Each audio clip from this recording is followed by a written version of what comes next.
What if true protection didn't come from those who promised safety, but from those who understood power's real cost? In the marble and crystal world of Aurelius, the city's most exclusive restaurant, Mercy wore Italian leather and spoke in silences that could end lives. Carolyn Pittman's cheek pressed against the cold marble floor, the impact still ringing through her skull. Her white service uniform, the one she'd scrubbed clean at midnight in her apartment sink, was now smeared with the Chateau Margaux she'd spilled when Richard Ashford had grabbed her wrist and twisted. At 29, she'd learned to make herself invisible, to absorb cruelty like it was part of the job description. But this was different. Ashford loomed above her, his Brioni suit jacket discarded on a nearby chair, his face flushed with the kind of rage that came from never hearing the word no. His polished Oxford shoe hovered inches from her ribs. She could smell the cognac on his breath, see the twisted satisfaction in his eyes. "Please," she whispered, her voice breaking. "Please, don't kick me. I'm already hurt." She didn't know that across the dining room, a man in a midnight black Tom Ford suit had stopped mid-conversation. Lee Dong-wook, whose name was whispered in boardrooms and back alleys from Seoul to San Francisco, whose organization moved more money in a week than most people saw in lifetimes, had witnessed everything, and what he'd just seen made something cold and absolute settle in his chest, something that hadn't stirred in years. "Where are you watching from tonight?" Carolyn had been working at Aurelius for 11 months, ever since her younger sister Maya's diagnosis had turned their world inside out. The experimental treatment cost more than Carolyn made in a year. The restaurant job barely covered the rent on the studio apartment in the worst part of town, but combined with her morning shift at the bakery and weekend catering gigs, she was staying afloat. Barely. The work itself didn't bother her. She'd learned long ago to find dignity in honest labor, even when it meant smiling through condescension from people who spent more on wine than she made in a month. Most patrons were indifferent, wealthy enough to not see the staff as fully human, but not cruel about it. The regular customers, the ones who knew her name, sometimes left generous tips that meant she could buy Maya's favorite books. But lately, there'd been more nights like tonight. Patrons who seemed to take pleasure in their power, who viewed the waitstaff as props in their theater of dominance. Aurelius wasn't just expensive, it was a fortress of privilege. Floor-to-ceiling windows overlooked the glittering harbor. Crystal chandeliers refracted light across tables dressed in Irish linen. The reservation list had a 6-month wait, and the maire d' could end social careers with a single headshake. It was also, though few knew it, neutral ground for the city's most dangerous operators. The private dining rooms in the back had hosted negotiations that shifted millions. Agreements sealed with handshakes that were more binding than any contract. The owners understood that certain customers required absolute discretion. Tonight, Lee Dong-wook occupied table 7, the corner booth with clear sightlines to every entrance and exit. His associates, 2 men who looked like they'd been carved from granite, flanked him at respectful distances.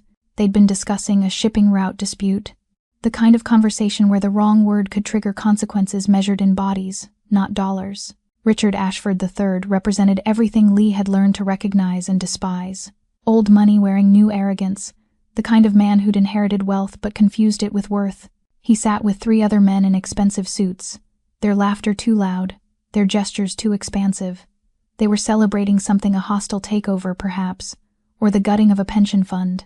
Ashford had been snapping his fingers at servers all night, sending back perfectly prepared dishes with invented complaints. Lee had watched it all with the patience of a predator, the casual cruelty, the need to diminish others to feel substantial. When Carolyn had stumbled barely, just a fraction of a step when another server brushed past her, and a few drops of wine had landed on Ashford's sleeve, Lee had seen the man's face transform. Not anger, something worse. Opportunity. Ashford had followed Carolyn toward the kitchen service corridor, away from the main dining room. His voice had started low, venomous, then grown louder as he'd backed her against the wall near the coat check. The words weren't new to Carolyn, variations on stupidity, worthlessness, the threat of getting her fired, of making sure she never worked anywhere decent again. Then he'd grabbed her wrist, twisted it. When she'd reflexively pulled back, he'd shoved her, hard. The sound of her body hitting the floor had carried across the dining room like a gunshot in the careful quiet. Now, as Ashford's foot lifted for the kick that would crack her ribs, that would mark her with bruises she'd carry for weeks, Carolyn did the only thing left to her. She begged, "Please don't kick me. I'm already hurt." The room held its breath, and then Lee Dong-wook stood up. 3 hours before Richard Ashford's hand closed around her wrist, Carolyn had stood in the pre-shift meeting room, reciting the evening specials like a prayer she'd memorized without believing. Seared foie gras with black cherry gastrique, wild Alaskan halibut with saffron beurre blanc, Wagyu beef that cost more per ounce than she made in a day. The words tasted like ash, but she smiled and nodded when the floor manager reminded them that exceptional service meant anticipating needs before they were spoken, that their tips depended on making invisible people feel seen while remaining invisible themselves. She was good at invisible. 5 shifts a week at Aurelius. Mornings at the bakery on 3rd Street where she shaped croissants before dawn. Weekends serving canapés at gallery openings and charity galas where people who could solve Maya's problems with a single check wrote 5-figure donations to save endangered orchids. The math was simple and impossible. Maya's treatment cost $8,000 a month. Carolyn made maybe $4 on a good month, and the gap between them was measured in her sister's labored breathing, in the way Maya smiled and said she was fine, even when the pain made her curl into herself like a question mark. The private care facility, the one where they actually managed pain instead of just warehousing the sick, had a 6-month waiting list and required 3 months paid up front. Carolyn kept a notebook in her locker where she tracked every dollar, every tip, calculating and recalculating the same arithmetic that never quite added up. She was 8 months away from the deposit. Maybe 7 if she picked up more catering shifts. Maybe 6 if she stopped eating lunch. Richard Ashford had arrived at 7:30 with his entourage of sharks in suits, men whose laughter carried the edge of things breaking. She'd recognized him immediately, hedge fund manager, his face occasionally gracing the business section, the kind of man who collected modern art and 18th century wine with the same casual veracity he applied to destroying pension funds. He'd barely glanced at her when she'd taken his drink order, his attention fixed on performing wealth for his companions, but she'd felt the assessment anyway, the way his gaze had lingered just long enough to categorize and dismiss her. Table 7 had been occupied since 6. Lee Dong-wook and his associates had ordered with quiet precision the tasting menu, wine pairings selected by vintage rather than price, and then settled into the kind of conversation that happened in undertones, in languages that shifted mid-sentence. Korean, then Mandarin, occasionally English when the terms required it. Shipping manifests, port access, names that meant nothing to Carolyn but everything to the 2 granite-faced men who flanked Lee like bookends of violence barely contained. She'd served them twice, each time hyper-aware of the way Lee tracked her movement with eyes that processed information like a predator calculating trajectories. He never smiled, never made small talk, but when he thanked her in that precise, unaccented English, something in his tone suggested he saw more than she wanted visible. The men at table 7 didn't demand. They requested. They never snapped fingers or raised voices, but the air around them carried weight, the kind of pressure that came from knowing you could reshape reality with a phone call and never face consequences. Carolyn had learned to read her tables the way cartographers read terrain. Table 7 was dangerous but contained, power that knew itself and didn't need performance. Table 12, Ashford's table, was different. That was power that needed witnesses, that fed on diminishment. She'd approached them with the same careful smile she wore like armor, and felt the evening begin its long slide toward catastrophe. It happened during the wine service, that delicate choreography of bottle presentation and pour that Carolyn had executed flawlessly hundreds of times. She'd been reaching across to refill Ashford's glass, a 2009 Chateau Margaux, that cost more than her monthly rent when Marcus, the sommelier, brushed past her with an ice bucket, his elbow catching her shoulder at precisely the wrong angle. The bottle tilted, just a fraction, just enough. 3 drops of wine landed on Ashford's sleeve, 3 dark droplets against pristine white cotton, spreading like accusation. The table went quiet. Ashford stared at his cuff as if she'd drawn blood, his face transitioning through surprise into something colder and more purposeful. "You stupid!" He caught himself, glanced at his companions, recalibrated. When he looked up at Carolyn, his smile was surgical. "Of course. I should have known better than to expect competence from someone who probably can't even afford to drink this. Sir, I'm so sorry. I'll get that cleaned immediately." Carolyn's voice stayed level, professional, even as heat crawled up her neck. "You'll get me a new shirt." Ashford's tone was pleasant now, enjoying itself. "Actually, you know what? You'll pay for a new shirt. This is custom. Charvet. Do you even know what that means?" He turned to his companions, performing now. "I doubt she makes in a month what this shirt costs." She wanted to say, "I make in 3 months what that shirt costs, and I could list every seam and button because I've spent hours calculating exactly these kinds of humiliations." Instead, she said, I'll speak to the manager about compensation, sir. No. Ashford stood, and the movement carried threat. I'll speak to the manager. About your immediate termination. He was taller than she'd realized. Or maybe she'd just gotten smaller. Unless you'd like to apologize properly. On your knees might be appropriate. The words hung in the gilded air.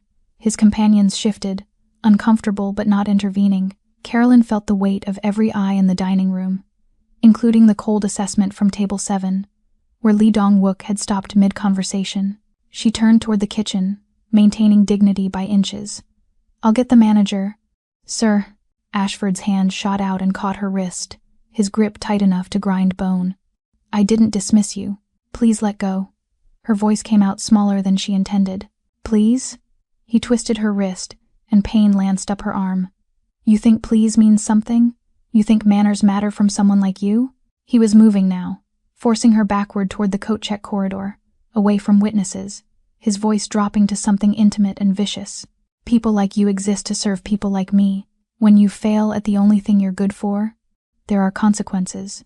Carolyn tried to pull free. His other hand came up and shoved her, hard, center mass. She stumbled backward, her heel catching on the carpet edge. The world tilted. Her skull cracked against marble with a sound like something final. And then she was on the floor, tasting copper, watching Ashford's polished Oxford lift toward her ribs. Please, she whispered. Please, don't kick me. I'm already hurt. The marble was cold against Carolyn's cheek, colder than she expected, and for a strange suspended moment that was all she could process the temperature differential, the way her body heat was already leaching into stone that had probably cost more than Maya's entire treatment. Her skull throbbed where it had connected with the floor, a deep ache that would bloom into something worse by morning. But that wasn't the pain that made her vision blur. She could hear them. The diners. The careful clink of silverware had stopped. Conversation suspended mid-word, as if the entire restaurant had inhaled and forgotten to exhale. They were watching, not intervening, not calling for help, just watching with the detached curiosity of people observing a car accident from a safe distance. She was entertainment now. Spectacle, the confirmation of every hierarchy they'd internalized, that some people mattered and some people were simply scenery that occasionally malfunctioned. Ashford loomed above her, his shadow falling across her crumpled form like a verdict. She could see his face from this angle, see the flush of exhilaration coloring his cheeks, the way his pupils had dilated with something that looked almost like pleasure. His Oxford shoe lifted, the leather catching the chandelier light, and she understood with sudden clarity that he was going to do it.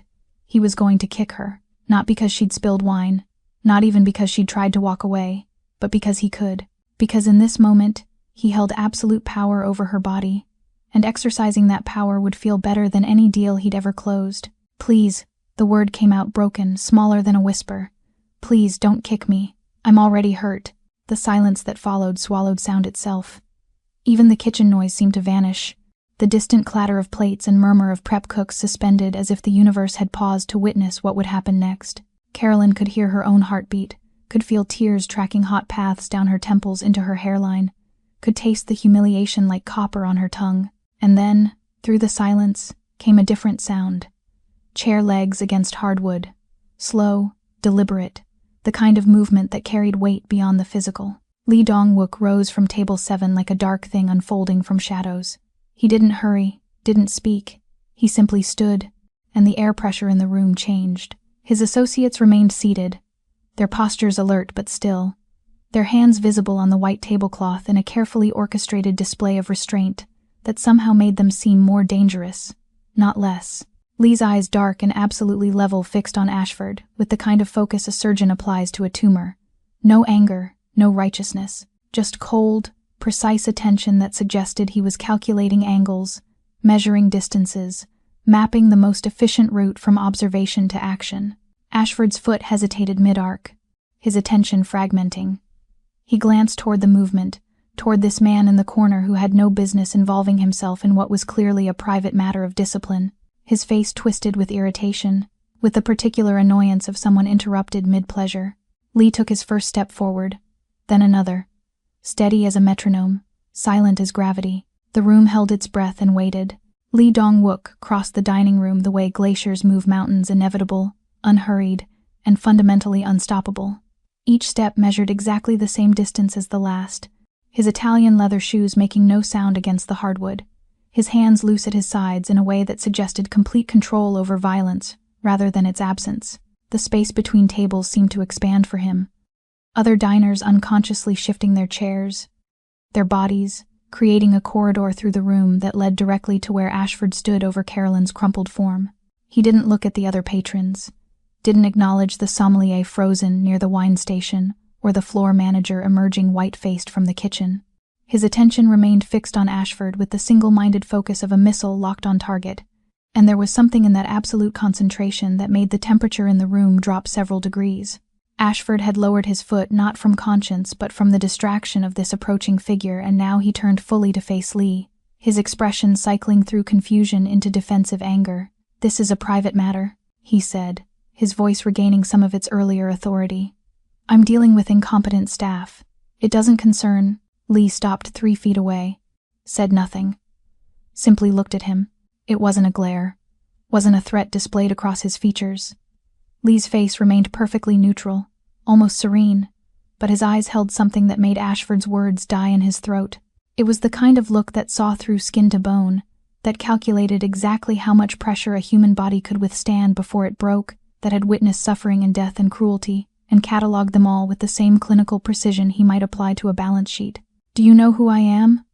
Ashford tried, volume compensating for the sudden uncertainty in his posture. "I could buy this restaurant. I could buy 10 of these restaurants. Whatever you think you're—" Lee's head tilted 1 degree to the left. That was all.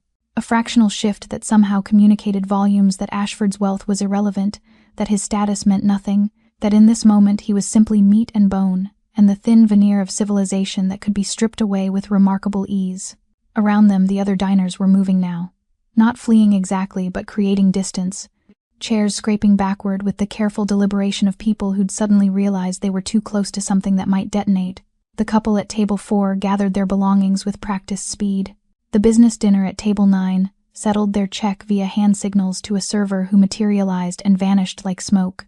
Even Ashford's companions had shifted back from the confrontation, their earlier loyalty evaporating in the face of whatever they recognized in Lee's stillness. Carolyn, still on the floor, watched through her curtain of hair as the 2 men faced each other, Ashford vibrating with adrenaline and indignation. Lee absolutely motionless, as if he'd been carved from something denser than flesh. The contrast was almost obscene, chaos meeting order, noise encountering silence, and losing. Ashford's hand twitched toward his pocket, toward his phone, toward the idea of consequences. Lee's eyes tracked the movement with the attention of a snake watching a mouse contemplate running. "You're making a mistake," Ashford said, but his voice had lost altitude. Lee spoke for the first time, his English precise and unaccented, each word weighted with finality. "No, you did." Ashford's face cycled through emotions like a slot machine searching for a winning combination. He settled on indignation, puffing his chest in a way that might have worked in boardrooms but looked absurd here, facing a man who regarded him the way entomologists regard specimens. "I don't know who you think you are, but I have connections. Real connections. The mayor, the police commissioner, half the city council." Lee said something in Korean, his tone conversational, almost pleasant. The words flowed like water over stone, unhurried and unstoppable. The taller of Lee's associates, the one who'd been sitting ramrod straight throughout dinner, rose and moved to stand just behind Lee's right shoulder. His voice, when he translated, carried the same studied neutrality as Lee's original statement, but in English the words landed like stones in still water. "Mr. Lee says that he knows about the $17 million you moved through the Cayman account last Thursday. He knows about the pension fund. He knows about the photographs." The blood drained from Ashford's face so quickly it was almost clinical. His mouth opened, closed, his earlier bluster collapsing into something raw and animal. Those are lies. Slander. I'll have my lawyers." Lee spoke again, shorter this time, and the bodyguard translated with what might have been the ghost of satisfaction. "Mr. Lee suggests that perhaps your lawyers are already quite busy with other matters. The SEC investigation, for instance. Though he notes that particular problem could accelerate significantly if certain documents were to surface. You're threatening me." Ashford's voice had climbed an octave, the veneer of sophistication peeling away to reveal the entitled child beneath. "You can't just I'll call—" "Mr. Lee is not threatening you," the translator continued, though Lee hadn't spoken. He is simply observing that men who enjoy causing pain to those without power often have more interesting vulnerabilities than they realize. He finds it curious that someone so concerned with dominance would send emails from an unsecured network. Very curious. Ashford stood there, his expensive suit suddenly looking like a costume, his face working through calculations that weren't adding up. Around them, the restaurant had achieved a silence so complete that Carolyn could hear her own breathing, could hear the distant hum of the kitchen hood vents, could hear the moment when Ashford's reality restructured itself around a new and terrifying understanding. Lee tilted his head toward the door. Not a gesture, exactly. Just a slight acknowledgement that exits existed and might be wise to use. "This isn't over," Ashford tried, but the words came out thin, desperate. Lee smiled then, for the first time, and it was worse than his silence. The smile suggested that he knew exactly how this story ended, had known from the beginning, and found Ashford's performance almost endearing in its futility. He said something else in Korean, very softly. The translator leaned forward slightly. "Mr. Lee says that you are correct. It is not over. It is over when he says it is over. He suggests you leave now, while leaving remains an option." The second bodyguard materialized at Ashford's elbow. Carolyn hadn't even seen him move his hand, hovering near but not touching Ashford's arm, creating a corridor toward the exit that felt both like an escape route and a cattle chute. Ashford looked at his companions, seeking support that had already abandoned him. He looked at the other diners, finding only averted eyes. He looked at Carolyn, still on the floor, and whatever he saw in her expression made him flinch. Then he was walking, then stumbling, then gone, the bodyguard shadowing him through the door and into the night where expensive cars and ruined reputations waited in equal measure. The silence after Ashford's departure felt different than the silence that had preceded it, less anticipatory, more like the aftermath of a storm when the air pressure hasn't quite normalized. Carolyn remained on the floor, her body still braced for impact that was no longer coming, her mind struggling to process the violence of what she'd witnessed even though no one had thrown a single punch. Lee turned from the door and looked down at her, his expression unreadable. Then, with the same precise deliberation he'd applied to everything else, he lowered himself into a crouch beside her.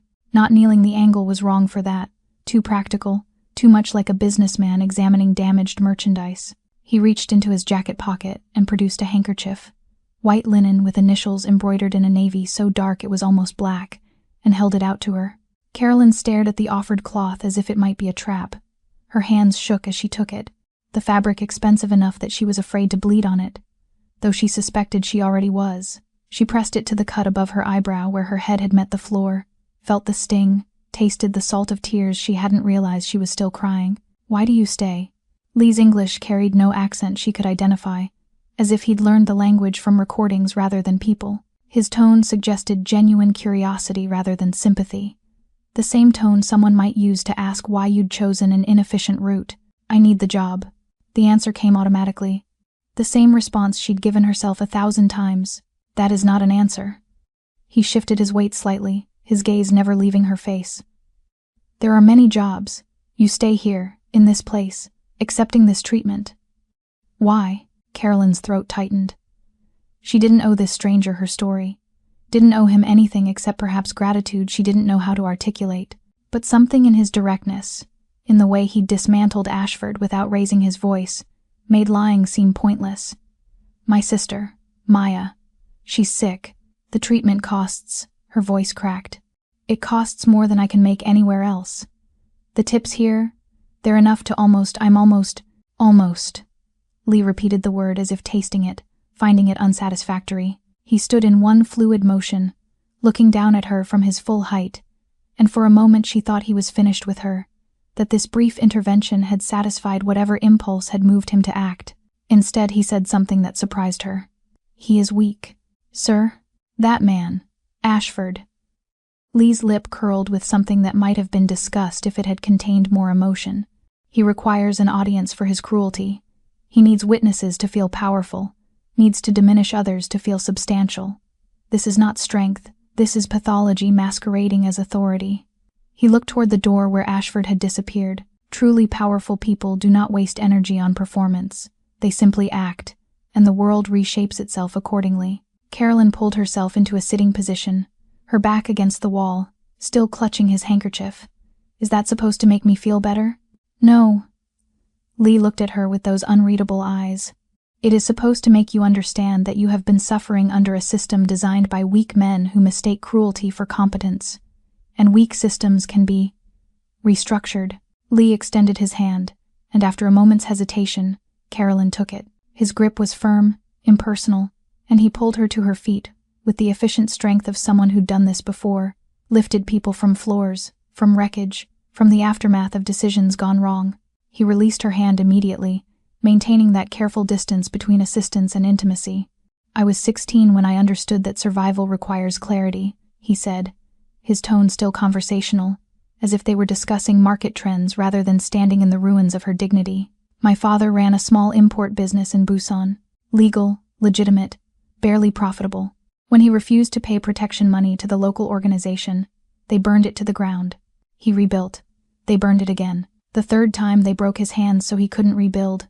Carolyn watched his face for emotion and found none, just the steady recitation of facts filed under ancient history. "I learned that the world does not reward honesty or hard work.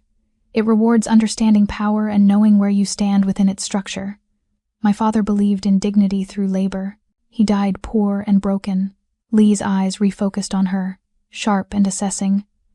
"You are on the same path, working 3 jobs, calculating impossible mathematics, hoping that if you just endure enough, the universe will notice your suffering and adjust accordingly. It won't." End quote. The words should have been cruel, but they landed with the weight of diagnosis rather than judgment. Carolyn's hands tightened on the handkerchief, the fabric now spotted with her blood, and she found she couldn't argue with him.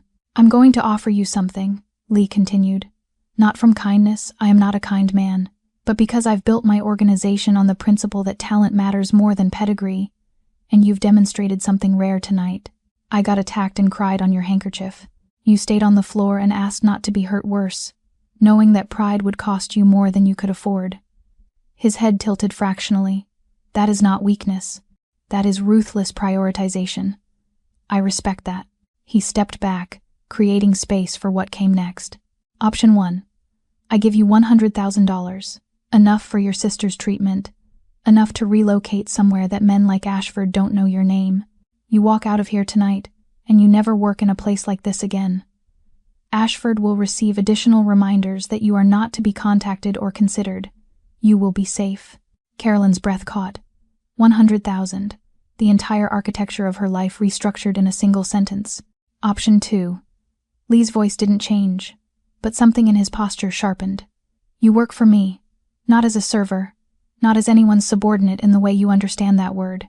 As someone I can trust with sensitive information, complex logistics, operations that require intelligence and discretion. The pay will cover your sister's care indefinitely, the work will occasionally be dangerous. The hours will be unpredictable, and you will enter a world where the rules you've been taught do not apply." He paused, letting the weight of both options settle between them. "You've proven you'll fight to protect what you love, even when fighting means survival over pride. That is valuable, possibly invaluable." Lee's expression remained neutral, but his eyes held something that might have been recognition. "The first option is safety, the second is power. Choose." Carolyn looked at the handkerchief in her hands, at the monogram stitched in thread that probably cost more than her hourly wage, at the blood that had seeped into expensive linen and made it hers in a way money never could. She thought about Maya in that state facility where the nurses were overworked and the pain management was inadequate, where her little sister smiled through discomfort because complaining changed nothing. She thought about $100,000, about safety, about the fantasy of a quiet life where violence was something that happened to other people. Then she thought about 3 more years of triple shifts, 3 more years of calculating tips and swallowing humiliation and hoping the mathematics would eventually resolve themselves. 3 more years of being invisible until someone needed a target. "Option 2, she said, and her voice didn't shake. Lee's expression didn't change, but something shifted in his posture, a fractional relaxation that might have been satisfaction. "You understand what you're choosing? This is not a trial period. Once you enter my world, you cannot simply resign if it becomes uncomfortable. I understand that safety is a lie we tell ourselves." Carolyn met his eyes, held them. "I've been safe my entire life. Safe and poor and one emergency away from catastrophe. That man tonight could have kicked me, could have broken my ribs, and the most the law would have done is fine him less than he spends on lunch. You're offering me something different. I'm offering you complicity, Lee corrected. The work I do exists outside legal frameworks. You will facilitate transactions that courts would call criminal. You will know things that could put you in prison if authorities ever connected the threads. And you will do these things not because you believe in some greater cause, but because it serves your survival and your sister's well-being. Yes, Carolyn said simply. I will. Lee extended his hand again, but this time the gesture carried different weight. Not assistance, but acknowledgement. She shook it, felt the controlled strength in his grip, understood that this was the moment her life divided into before and after. Go change, he said. Leave the uniform. You don't work here anymore. The staff locker room felt like visiting a museum of her former life. Carolyn stripped out of the white service uniform, the fabric still damp with spilled wine and humiliation, and pulled on her street clothes, jeans, and a sweater that suddenly felt inadequate for wherever she was going next. She left the uniform folded on the bench, her name tag placed carefully on top like a tombstone marker. Her locker held nothing she needed to take. Everything that mattered was already in her small backpack. Maya's photo, the notebook where she'd tracked impossible numbers, and now Lee's blood-stained handkerchief that felt like a contract written in biology rather than ink. When she emerged, Lee was waiting by the coat check with his 2 associates flanking him like architectural features. The restaurant had mostly emptied, the remaining diners pretending they hadn't witnessed anything unusual, the staff avoiding eye contact with the strange tableau near the entrance. Lee handed her a business card, matte black with a phone number in silver. Nothing else. No name, no title, no address. Tomorrow, 10 a.m., someone will collect you from your apartment. He said her address without her having given it. A casual demonstration of reach that should have been terrifying but somehow wasn't. She nodded, slipped the card into her pocket, and walked toward the door. Lee and his men fell into formation around her, not guarding exactly, but creating a perimeter that suggested she now occupied different territory than she had an hour ago. The maitre d' held the door, his face carefully blank, and Carolyn stepped out into the night, where the air tasted like salt and gasoline, and the future rushing toward her at velocity. She didn't look back at Aurelius, at the gilded cage where she'd spent 11 months making herself small. That version of her life had ended the moment her head hit marble, the moment a stranger had decided she was worth salvaging. Whatever came next would be dangerous and morally complex and probably shorten her life expectancy, but it would be hers. 4 months later, Carolyn sat in the glass-walled conference room on the 42nd floor of a building that didn't officially exist in any of Lee's corporate filings, reviewing shipping manifests that documented cargo containers moving between Busan and Long Beach. The manifests were lies, of course elaborate fictions that listed automotive parts and textiles, while omitting the pharmaceuticals being moved through shell companies whose ownership disappeared into offshore labyrinths. Her job was to ensure the fictions remained internally consistent, that customs agents found nothing suspicious in the paperwork, that the numbers told a story boring enough to discourage deeper investigation. She wore a charcoal Armani suit that had been tailored to her frame, her hair pulled back in a style that suggested competence rather than submission, and when she spoke on the phone in English, Korean, or the fragmentary Mandarin she'd acquired through immersion and necessity, her voice carried the authority of someone who expected to be obeyed. The transformation had happened faster than she'd anticipated, not because Lee had changed her, but because he'd simply removed the obstacles that had forced her to make herself small. The Long Beach inspection is scheduled for Thursday, she said into her headset, cross-referencing digital files against the physical manifests spread across the conference table. Make sure the priority containers are positioned mid-stack, maximum bureaucratic friction to access. If they select those for inspection, we have approximately 40 minutes to initiate contingency protocols. She listened to the response, made a note in her tablet. No, tell him if he can't maintain the timeline, we'll find someone who can. We're not negotiating. She ended the call and looked up to find Lee standing in the doorway, watching her with that same assessing gaze he'd applied in Aurelius. She'd learned to read the micro-expressions now, the fractional shifts that indicated approval or concern. Right now he looked satisfied, which from Lee qualified as effusive praise. The Seattle route? He asked. Resolved. The port official was developing conscience issues. I arranged for a conversation that helped him remember his priorities. She didn't elaborate. Lee didn't require elaboration. He'd hired her for exactly this, the ability to identify problems and implement solutions without requiring permission or validation. Your sister? The question came rarely enough that it still caught her off guard when he asked. Started the new treatment last week. The doctors say her pain levels have decreased significantly. Carolyn allowed herself a small smile. She's asking about college applications. Maya lived in the private facility now. The one with the ratio of nurses to patients that suggested humans rather than inventory, where experimental treatments were administered by doctors who published in medical journals rather than ones who'd lost their licenses elsewhere. The bills arrived monthly and were paid automatically from accounts Carolyn now managed. The numbers no longer impossible, but simply data to be processed. She visited twice a week, watched Maya's face lose the tightness that chronic pain carved into young features, and understood that every law she broke, every shipment she facilitated, every uncomfortable conversation she conducted with men who preferred violence to negotiation, all of it purchased her sister's future. Good, Lee said, and meant it. He viewed loyalty as transactional but absolute, and Carolyn's loyalty was secured through Maya's well-being. It was the most honest relationship she'd ever had. No pretense of altruism, no performance of care, just the clear mathematics of mutual benefit. She turned back to her manifests, to the work of making illegal commerce appear legitimate, and felt something she hadn't experienced in years, the dignity of being valued for her competence rather than tolerated for her compliance. The work was criminal, the hours were unpredictable. The moral compromises accumulated like interest on a loan she'd never fully repay. But when she signed documents in her clean, precise handwriting, when she solved problems that had stymied Lee's other operatives, when she walked through this glass tower in her tailored suit with her sister's future secured, she felt powerful. And power, she'd learned, was the only real safety that existed.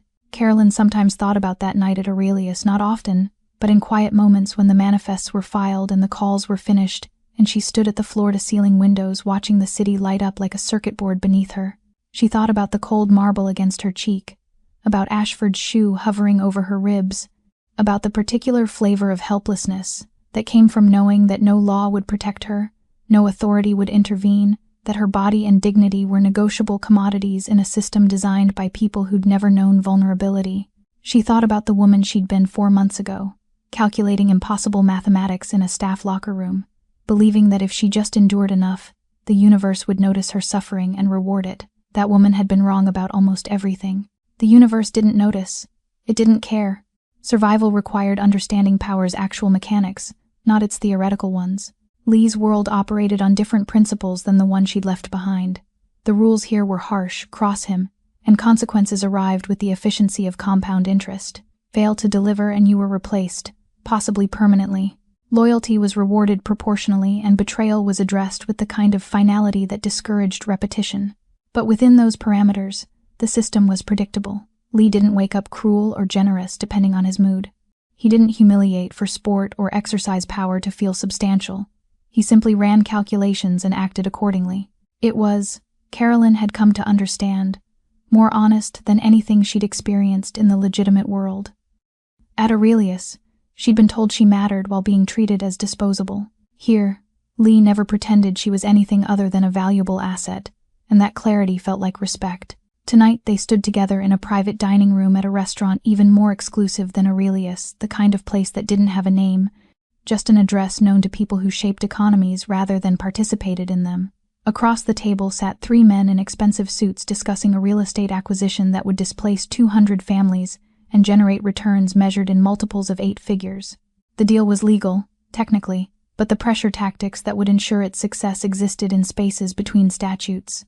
Lee listened with that characteristic stillness, processing information with the efficiency of algorithms. When he glanced at Carolyn, she provided the detail he needed without him having to ask. The zoning variance was approved this morning. The appeals process has been streamlined. She didn't elaborate. The men across the table nodded, understanding that streamlined meant obstacles had been removed through channels they didn't need to examine. Miss Pittman has proven invaluable, Lee said to the room, though he was looking at her. She understands that power requires precision. It was the closest thing to a compliment she'd heard from him, and coming from Lee it carried more weight than any performance review she'd received serving tables. The meeting concluded with handshakes and transfers initiated through encrypted channels. As the men departed, Lee remained at the table, reviewing documents with the focus he applied to everything. Carolyn stood by the window, watching the city reassemble itself below, and thought about the woman on the marble floor who'd whispered, "Please." That woman had believed protection came from laws and authorities, from systems designed to defend the vulnerable. She'd learned the truth the hard way. Protection came from understanding violence and positioning yourself adjacent to those who wielded it effectively. Lee was a criminal. His organization trafficked in substances and information and influence that existed outside legal frameworks. The work she did facilitated suffering she'd never witnessed directly but couldn't deny indirectly. And yet, he'd seen her on that floor and recognized something worth salvaging. Not her suffering. Lee didn't traffic in sympathy, but her ruthless prioritization, her willingness to endure for something beyond herself. He'd offered her a choice when the world had offered only inevitability. He'd valued her competence when others had valued only her compliance. "Ready?" Lee asked, standing, his tone suggesting they had another meeting, another negotiation, another evening of reshaping reality through careful application of pressure and precision. Carolyn turned from the window, from the city that no longer felt like it was consuming her but like terrain she'd learned to navigate. Always. They walked out together. His trust in her absolute, her loyalty to him secured not through coercion but through the simple mathematics of mutual benefit. The Mafia boss was a criminal, built his empire on activities that destroyed as often as they created, operated in shadows that would never see legitimate light. But he was the one who'd truly seen her, and in the architecture of power that governed the real world, not the fantasy one she'd believed in that mattered more than morality ever could. If you understand what Carolyn learned on that marble floor, that real power comes from being seen, not saved, then subscribe now. New stories drop daily, each one revealing the architecture of power that governs us all. Don't just watch, understand.